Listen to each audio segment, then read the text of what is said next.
In wrestling, most fights are scripted. Most pain is choreographed. But on August 23rd, 2025, what happened in the ring was real, and it shocked the world. This is the story of Raja Jackson, son of UFC legend Rampage Jackson, and the brutal real-life attack on wrestler Syko Stu during a live match. Raja Jackson is not just another name in combat sports. He's the 25-year-old son of Quentin Rampage Jackson, one of the most feared fighters in UFC history. Growing up surrounded by martial arts, Raja followed in his father's footsteps, training as a fighter, stepping into MMA cages, and eventually brought him into the world of professional wrestling. But wrestling isn't real fighting. It's performance, cooperation, trust. And that's where things went wrong. At a KnokX Pro Wrestling event in California, fans were expecting a high-energy show. But what they witnessed was chaos. Raja Jackson, unannounced, entered the ring during an ongoing match. He grabbed Syko Stu, lifted him high, and slammed him onto the mat. Then, without warning or choreography, he began to throw punch after punch, over 20 unanswered strikes to the head. Syko Stu lay motionless. The crowd froze. This wasn't wrestling. This was a real assault. Live on stream. The man on the receiving end of this violent outburst was Stuart Smith, better known in the ring as Syko Stu. Stu is a U.S. Army veteran, a survivor of PTSD, and a beloved figure in the indie wrestling world.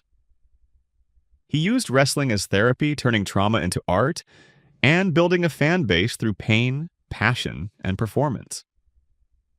But on that night, he was blindsided, and by the time help arrived, he had already been badly injured. Stu was rushed to the hospital unconscious with what doctors called serious injuries. The internet exploded. The video went viral within hours. Outrage poured in from wrestling fans, MMA fighters, and even celebrities. Kick, the streaming platform that aired the event, banned Raja immediately. WWE star Rusev and boxer Ryan Garcia condemned the attack. Wrestling veterans called for lifetime bans. Rampage Jackson, Raja's father, responded publicly. He claimed the situation was a work gone wrong, a misunderstanding. According to Rampage, Raja had been hit earlier in the show and thought he was part of the act.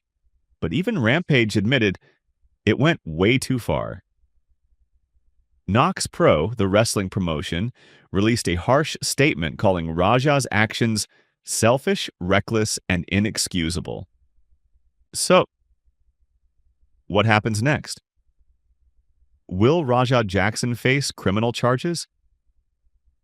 Los Angeles police have reportedly begun an investigation. If it's determined the attack was intentional and outside of a scripted performance, Raja could be charged with assault and battery, serious offenses that could lead to jail time.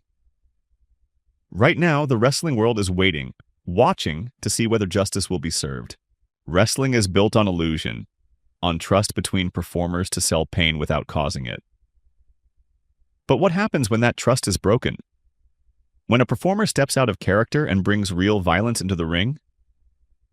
The Raja Jackson incident has forced indie promotions and fans alike to ask, is enough being done to protect wrestlers, especially in smaller, unregulated shows? And where do we draw the line between showmanship and assault? What do you think? Was this an honest mistake or a criminal act? Should Raja be banned from wrestling or face jail time? Leave your thoughts in the comments. And don't forget to like, subscribe, and hit the bell for more deep dives into stories that matter.